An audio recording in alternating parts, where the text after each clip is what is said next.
भाइयों, आज हम पाठ 4 जो कि सुभाषितानी नाम से है, आज इस पाठ 4 को संक्षेप रूप से पढ़ेंगे और एक एक श्लोक को याद करने का प्रयास करेंगे और एक एक शब्द का अर्थ देखेंगे।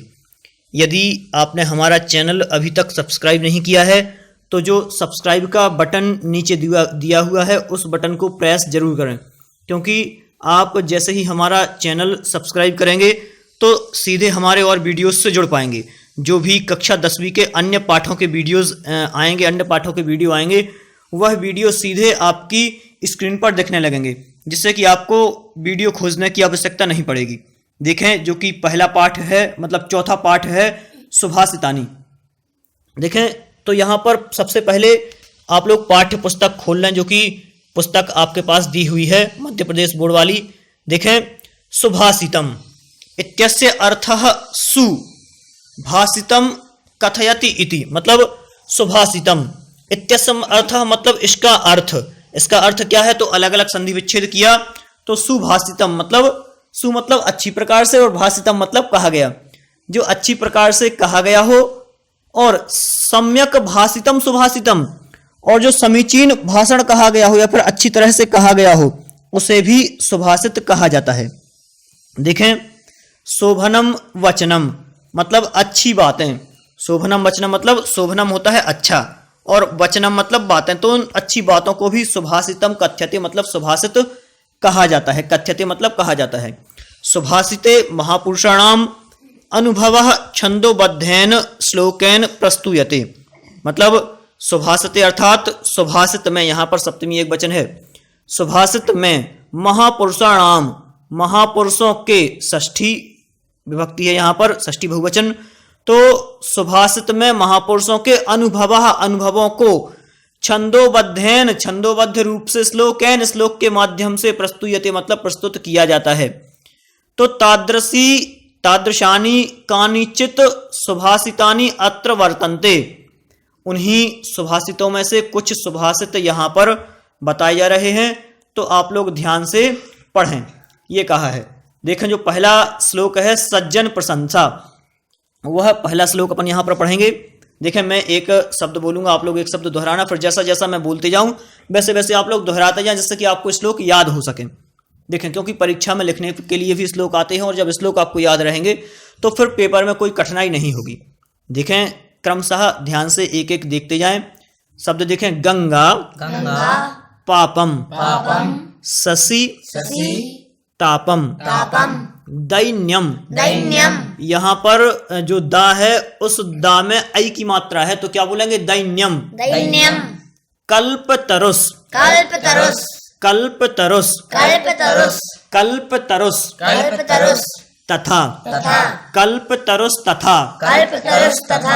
तथा नहीं बोलना है, तथा कल्पतरुष तथा पापम तापम च दैन्यम, ऊपर जो दैन्यम था वही दैन्यम यहाँ पर है, दैन्यम च जो अगला शब्द है घ्नन्ति। एक हन धातु होती है, हन धातु के प्रथम पुरुष जो लट लकार में बनता है यह बहुवचन, तो हंति हतः घ्नन्ति, वो वाला घ्नन्ति है यहाँ पर। घ्नन्ति संतो महाशयः महाशयाः, बड़ा या है और विसर्ग है तो महाशयाः। देखें, अब मैं बोलूंगा, आप लोग दोहराना एक साथ। देखें, गंगा पापम शशीतापम दैन्यम कल्पतरुस्तथा पापम तापम च दैन्यम च घ्नन्ति संतो महाशयाः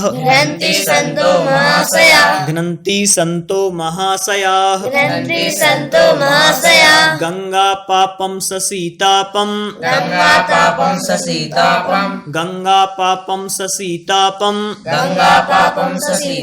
दैन्यम कल्पतरुस्तथा पापम तापम च दैन्यम च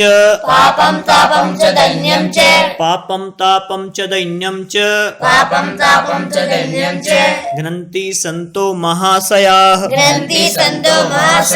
बोले आप लोग एक साथ बोले, गंगा पापम शशीतापम दैन्यम कल्पतरुस्तथा पापम तापम च दैन्यम च घ्नन्ति संतो महाशया। बहुत बढ़िया। इसी प्रकार से आप लोगों को उच्चारण करना है और आप लोग वीडियो मतलब रोक कर भी उच्चारण कर सकते हैं। आप लोग वीडियो को बीच में रोकें और रोक के क्रमशः आप लोग उच्चारण कर सकते हैं। देखें, सबसे पहले यहाँ पर अन्वय दिया हुआ है। अन्वय में एक एक शब्द अन्वय करके दिए हुए हैं। पहले तो आप ये समझ लें कि अन्वय क्या होता है। अन्वय मतलब कि किसी वाक्य को या फिर श्लोक को व्यवस्थित करना। जैसे कि किसी ने लिख दिया कि राम बाजार जाता है और अलग अलग करके उसे लिख दिया कि बाजार जाता है राम। तो हमें किसी बच्चे को समझाना है तो अपन समझाने के लिए अन्वय करेंगे, उसका मतलब उसे सीधे व्यवस्थित क्रम में लिखेंगे, वह कहलाता है अन्वय। तो यहां पर उसी व्यवस्थित क्रम में इस श्लोक को भी लिख दिया है, देखें। और अपन इसी अन्वय के माध्यम से ही इसका अर्थ करते चलते हैं, जिससे कि अपन को अलग से देखना नहीं पड़ेगा, अन्वय नहीं बोलना पड़ेगा। देखें चलें, गंगा पापम मतलब गंगा पाप को, गंगा पापम मतलब गंगा पाप को। और यहां पर हंती जो यहां पर दिया हुआ है ये आपकी सुविधा के लिए दिया हुआ है, अपने मन से लगाना है। यहां श्लोक में वैसा नहीं दिया हुआ है, केवल घ्नन्ति शब्द है, तो इससे ही लगा लेना है। देखें, गंगा पापम मतलब जो गंगा है वह पाप का नाश करती है। मतलब कहा गया है कि गंगा में नहाने से पाप धुल जाते हैं। उसी प्रकार से यहां पर कहा है उसी को लेकर कि गंगा पापम मतलब गंगा पाप को हरती है। शशितापम जो शशि मतलब चंद्रमा, चंद्रमा है वह ताप को हरता है। जो बड़े बड़े ग्रंथ हैं उन बड़े बड़े ग्रंथों में वर्णन है कि चंद्रमा ताप का हरण करता है, मतलब शीतलता प्रदान करता है। और कल्पतरु च दैन्यम हंति मतलब जो कल्पतरु कल्प वृक्ष है, कल्प वृक्ष कहाँ पाया जाता है? देवलोक में। तो जो कल्प वृक्ष है वह कल्प वृक्ष क्या करता है? दैन्यम मतलब दीनता को, गरीबी को। तो कल्प वृक्ष गरीबी को हंति मतलब नष्ट करता है। जो हन धातु है वह नष्ट करने के अर्थ में यहां पर दी हुई है। तथा संतः महाशयाः, ध्यान से आप लोग देखते जाएं तो कैसा, तथा मतलब और, उसी प्रकार से संतः, संतः मतलब कौन? संत लोग। संतः से अपन लोग सीधा समझें संत लोग या फिर सज्जन लोग क्या करते हैं? महाशयाः मतलब महाशय लोग, संत महाशय लोग।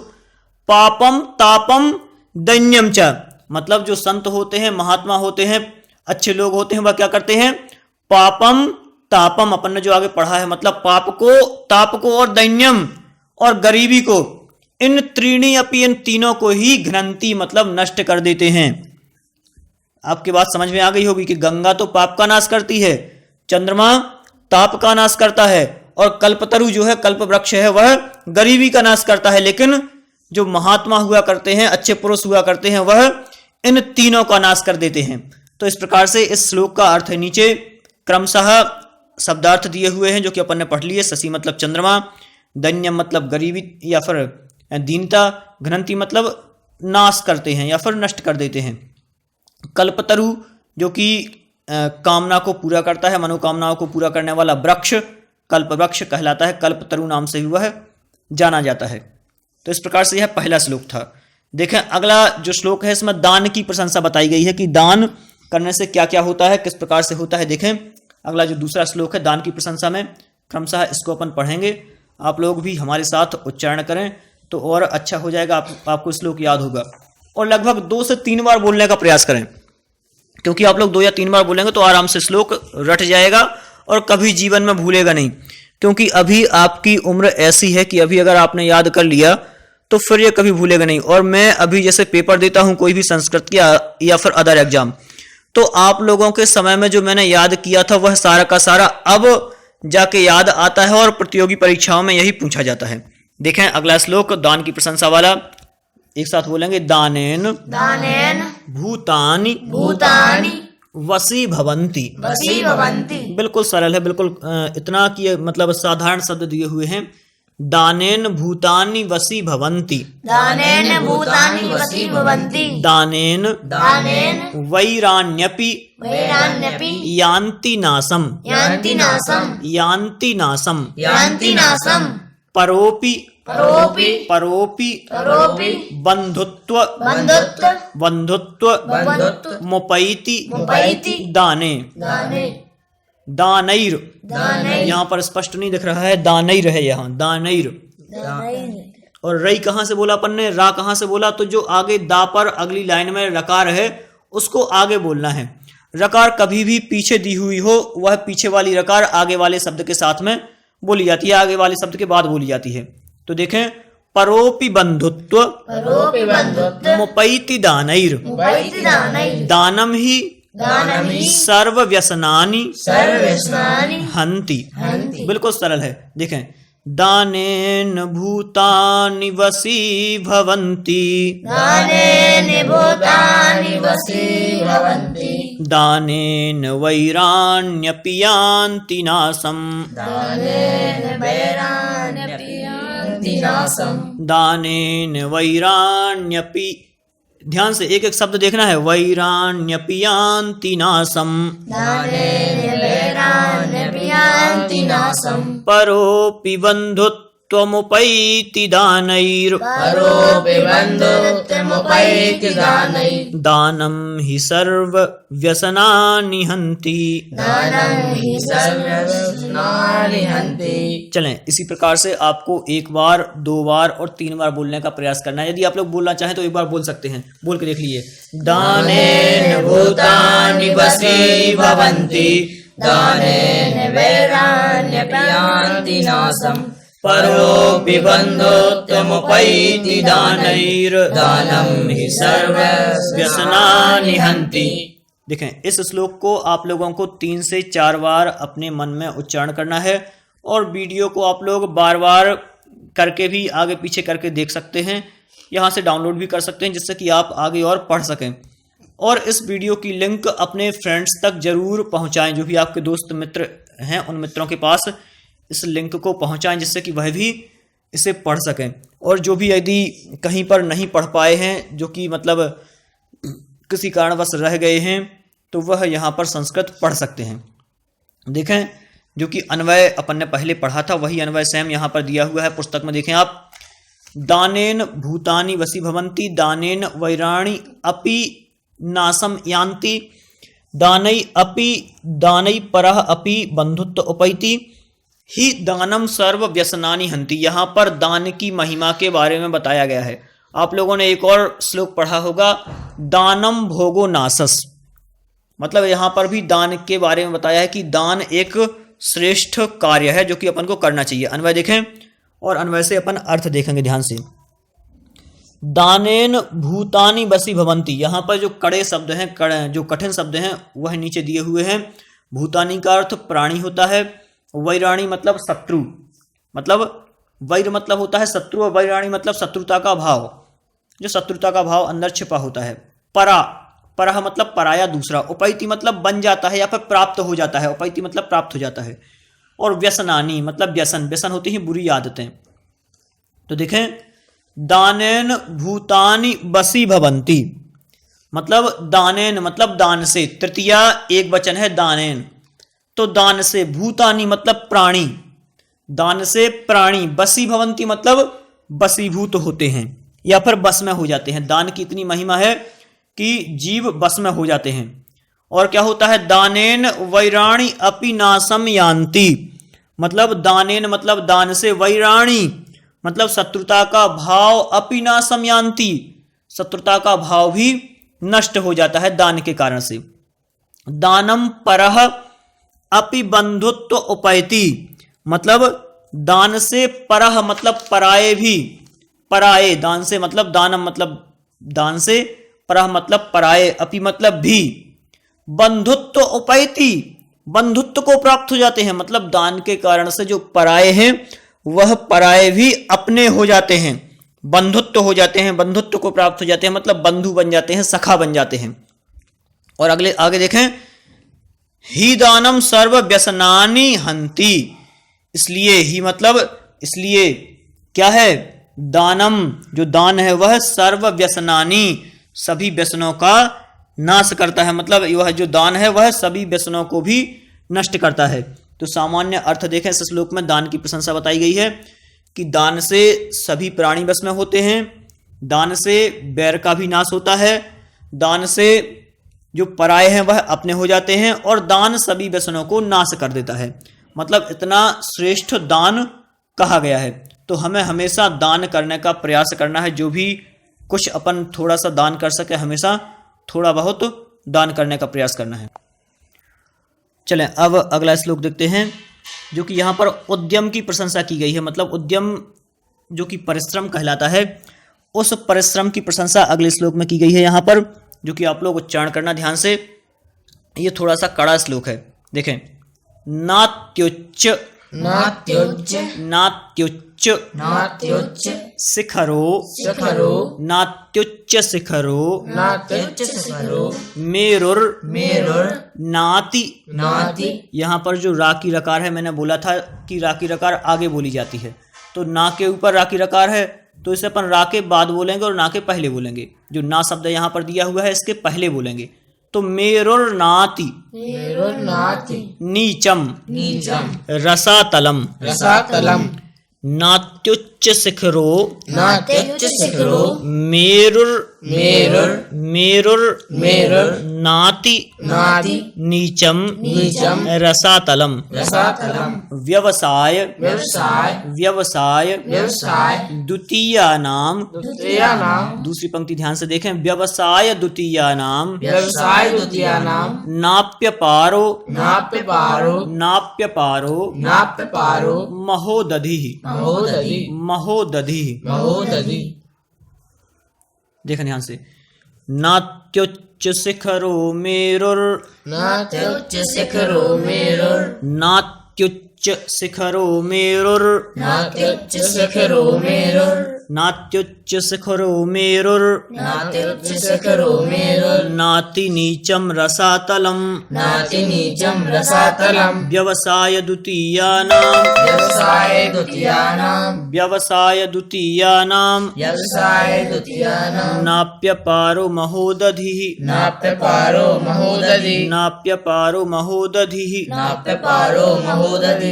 चलें इस प्रकार, नात्युच्च शिखरो मेरुर नात्युच्च शिखरो मेरुर नाति नीचम रसातलम नाति नीचम रसातलम व्यवसाय द्वितीयानाम व्यवसाय द्वितीयानाम नाप्य पारो महोदधि। नाप्य पारो महोदधि। तो इस प्रकार से आपको इसका उच्चारण 2 या 3 बार करने का प्रयास करना है, जिससे कि और अच्छे से अच्छा आप लोग उच्चारण कर सकें और याद हो सके, पढ़ सकें।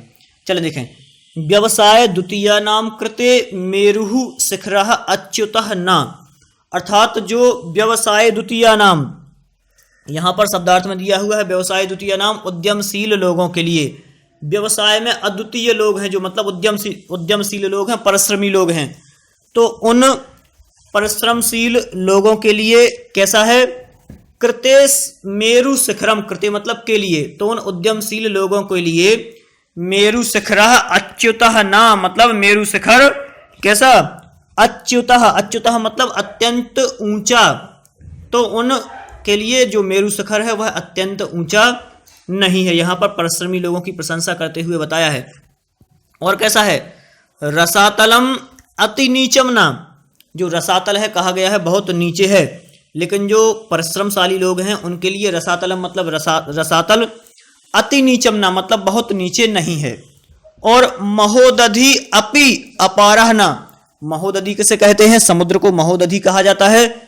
तो जो महोदधि मतलब समुद्र है, वह समुद्र भी उनके लिए अगम्य नहीं है। मतलब जो उद्यमशील लोग हैं वह कुछ भी कर सकते हैं। तो यहाँ पर उद्यम की प्रशंसा करी गई है, मतलब उद्यम के बारे में बताया गया है कि जो परिश्रम करते हैं लोग, वह कभी भी अपने आप को छोटा ना समझें और हमेशा वह सफलता को ही प्राप्त करते हैं, क्योंकि जिन्होंने परिश्रम किया वह चांद तक पहुंच गए। इसी प्रकार से यहाँ भी बताया गया है कि वह कहाँ तक पहुँच सकते हैं, मेरु के शिखर तक पहुँच सकते हैं, उच्च स्तर तक पहुँच सकते हैं और नीचे रसातल तक जा सकते हैं।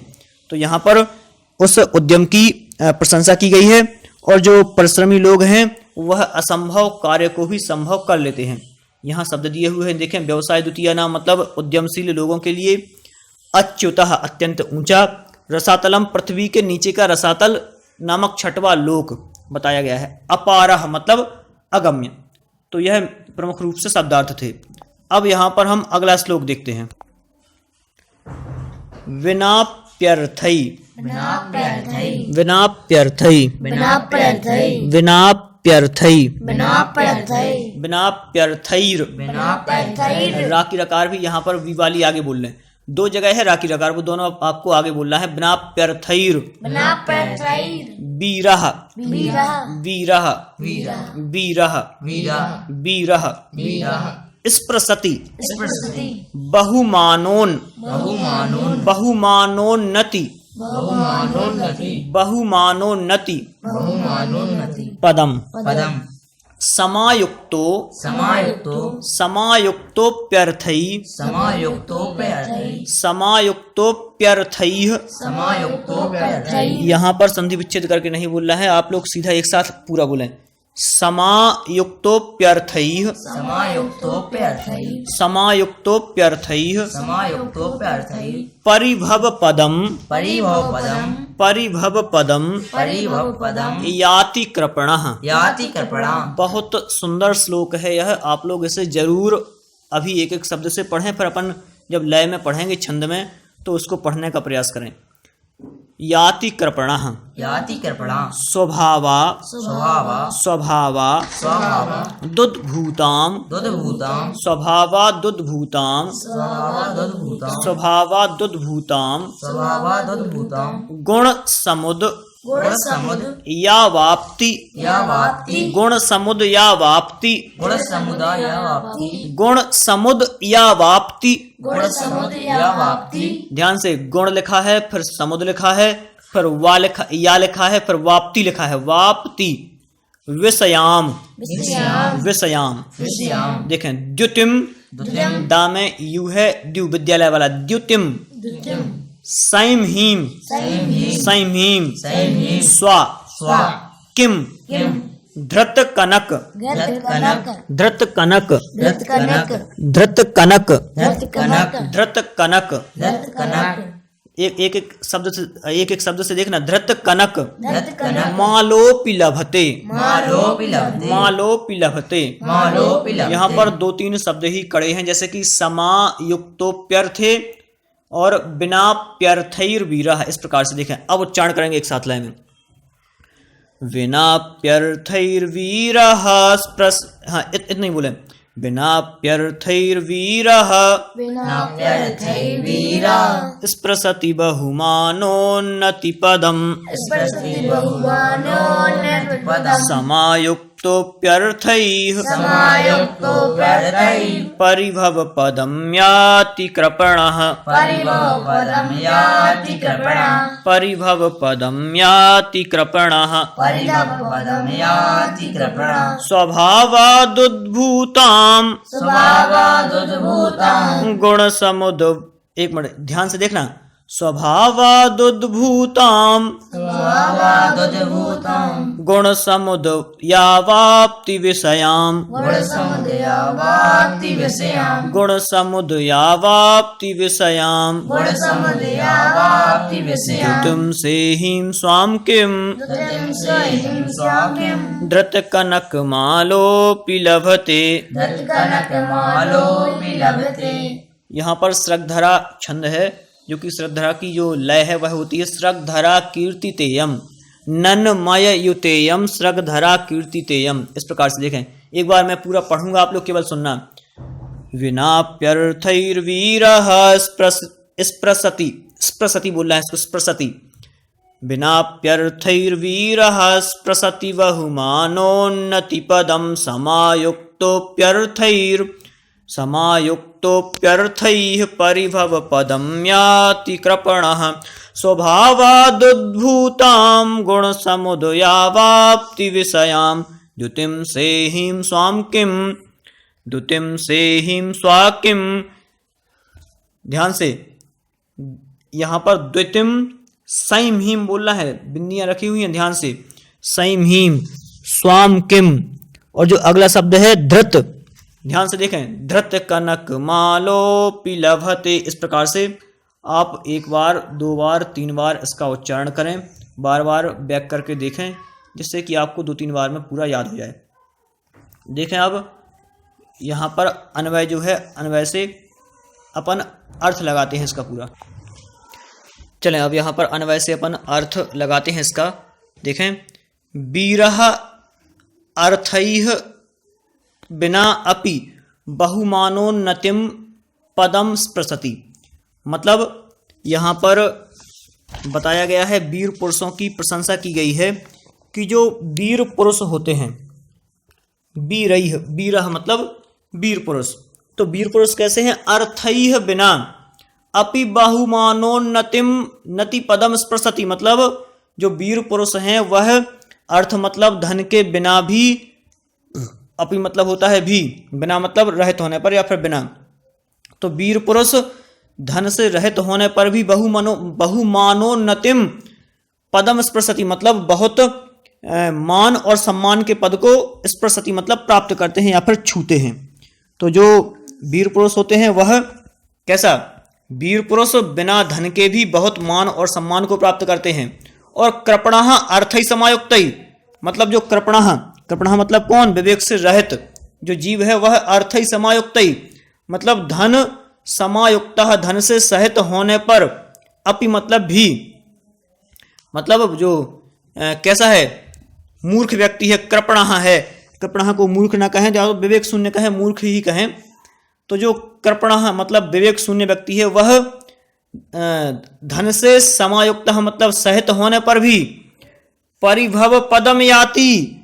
परिभव पदम देखें यहाँ पर नीचे शब्दार्थ में अर्थ दिया है। परिभव पदम मतलब पराजयता को, मतलब वह मूर्ख व्यक्ति इस अर्थ से युक्त होने पर भी, पैसे से युक्त होने पर भी, सहित होने पर भी, उसके पास पैसा है भी, लेकिन फिर भी वह पराजय को प्राप्त करता है। और जो वीर पुरुष है उसके पास पैसा है भी नहीं, फिर भी वह उन्नति को और श्रेष्ठ पद को प्राप्त करता है। उसके पास पैसा है भी नहीं, फिर भी श्रेष्ठ पद को प्राप्त करता है, क्योंकि गुण समुदयावाप्ति विषयाम मतलब गुणों के समुदाय को प्राप्त करने वाली, गुण समुदाय, ध्यान से देखें, गुण समुदयावाप्ति विषया मतलब गुणों के समुदाय को प्राप्त कराने वाली को, मतलब जो भी गुणों के समुदाय हैं, जो कि गुण जैसे प्राप्त होते हैं, गुणों के समुदाय को प्राप्त कराने वाली अपने स्वभाव से उत्पन्न सिंह की कांति को, मतलब जो सिंह की कांति है, द्युति है, उसकी चमक है, जो कि शेर का शेर पना बोल सकते हैं अपन, उस कांति को क्या? स्वर्णमाला को धारण करने वाला। आगे देखें, स्वभावात स्वभाव से, उद्भूता उत्पन्न मतलब जो स्वभाव से ही उत्पन्न हुई हो शेर के, वह सिंह की द्युति मतलब कांति, उस कांति को क्या? धृत कनक मालो स्वाह अपि किम लभते। क्या यदि जो स्वा मतलब स्वान होता है, कुत्ता बोल सकते हैं अपन, जो कुत्ता होता है, यदि वह धृत मतलब धारण कर ले, कनक मतलब स्वर्ण की, मालो मतलब माला को, यदि कुत्ता स्वर्ण की माला को धारण कर लेगा तो क्या वह इस शेर जैसी कांति को प्राप्त कर लेगा क्या? लभते किम, किम लभते इसलिए कहा है, मतलब यहां प्रश्न किया है कि यदि यहां गुणों के बारे में बताया है, गुणों की प्रशंसा के बारे में, कि यदि कुत्ता कै की माला, कनक की माला, कनक मतलब होता है स्वर्ण, यदि स्वर्ण की माला को धारण कर ले तो उसको स्वर्ण की माला को धारण करने से वह उस शेर की तरह कांति को प्राप्त नहीं कर पाएगा। उसी प्रकार से जो मूर्ख व्यक्ति है उसके पास कितना भी धन हो जाए, कितनी भी संपदा हो जाए, वह मान सम्मान को प्राप्त नहीं हो पाएगा। जो वीर पुरुष है यदि वह निर्धन भी है तो उसके पास धन संपदा और जो बहुमान मान सम्मान है वह स्वतः ही उसके पास आ जाएगा। शब्दार्थ देख लें, अर्थै बिना अर्थ से रहित, बहुमानोन्नतिम पदम अत्यंत सम्मान का पद, परिभव पदम पराजय को, और गुण समुदाय वाप्ति तो गुण समुदाय की प्राप्ति कराने वाली, सिंहम द्विति सिंह की कांति को, धृत कनक माला स्वर्ण माला को धारण करने वाला, स्वा मतलब कुत्ता। इस प्रकार से अगला देखें। अब इस श्लोक में गुणों की प्रशंसा की गई है जो कि अपन चलें देखते हैं।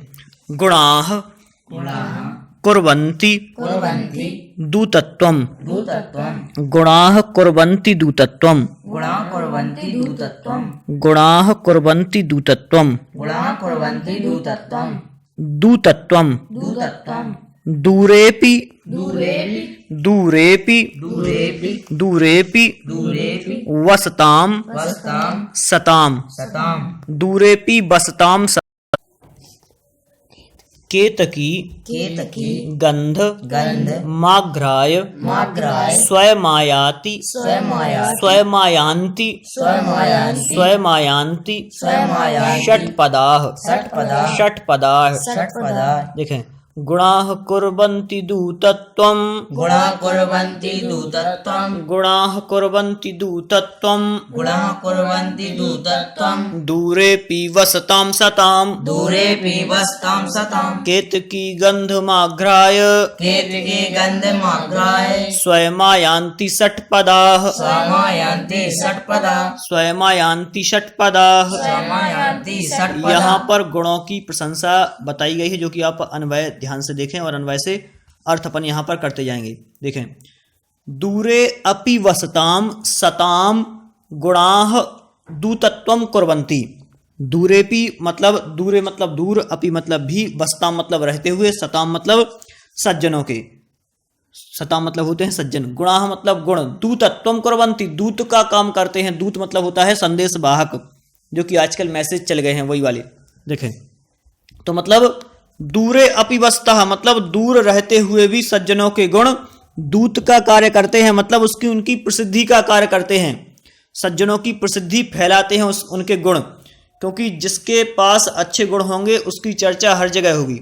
वही यहाँ पर कहा गया है कि मतलब दूर रहते हुए भी सज्जनों के गुण उनकी प्रशंसा का कार्य करते हैं। जैसे कि षट्पदाः, जो षट्पदाः है 6 पैर वाला, वो कौन है? भौरा। मतलब जो कि भौरा है वह भौरा केतकी गंधमाघ्राय, मतलब केतकी की गंध मतलब केतकी का जो वृक्ष होता है, केवड़े का वृक्ष, उस केवड़े की गंध को आघ्राय मतलब सूंघने के लिए, आघ्राय मतलब सूंघने के लिए, यहाँ पर घ्रा धातु है जिघ्र वाली, तो आघ्राय मतलब सूंघने के लिए, स्वयं आयाति स्वयं आते हैं। मतलब जो सज्जन हैं उनके गुण ऐसे होते हैं कि उनके गुणों की प्रशंसा लोग दूर दूर तक करते हैं और उनकी प्रशंसा उसी प्रकार से दूर दूर तक होती है, प्रसिद्धि होती है, जिस प्रकार से कि जो केतकी का वृक्ष होता है उसकी सुगंध लेने के लिए भौरा स्वयं बहुत दूर से चलकर आया करता है। तो देखें दूतत्वम मतलब दूत के कार्य, सताम मतलब सज्जनों के, षट्पद मतलब भौरा होता है, और केतकी, केतकी मतलब केवड़े की गंध को, आघ्राय मतलब सूंघ कर। तो इस प्रकार से हमने यहाँ पर जो पाठ 4 था उसके 5 श्लोकों का अर्थ किया। अब यहाँ पर टाइम ज़्यादा हो रहा है वीडियो का, इसलिए मैं अगले वीडियो में आपको फिर से पुनः अगले जो 5 श्लोक हैं और जो प्रश्नोत्तर हैं उन्हें थोड़ा और जल्दी करने का प्रयास करेंगे, जिससे कि आपको समझ में भी आ जाए और याद भी हो जाए। आप लोग ये ना सोचें कि यहाँ पर मैंने टाइम ज़्यादा ले लिया। आप लोग आराम से पूरा 1 घंटे का टाइम दें और हमारा ये वीडियो देखें तो आपका यह पाठ हमेशा के लिए, ज़िंदगी भर के लिए याद हो जाएगा। और आप लोग सब्सक्राइब करना ना भूलें, जिससे कि आपको और आगे वीडियो दिख सकें। नमस्कार दोस्तों।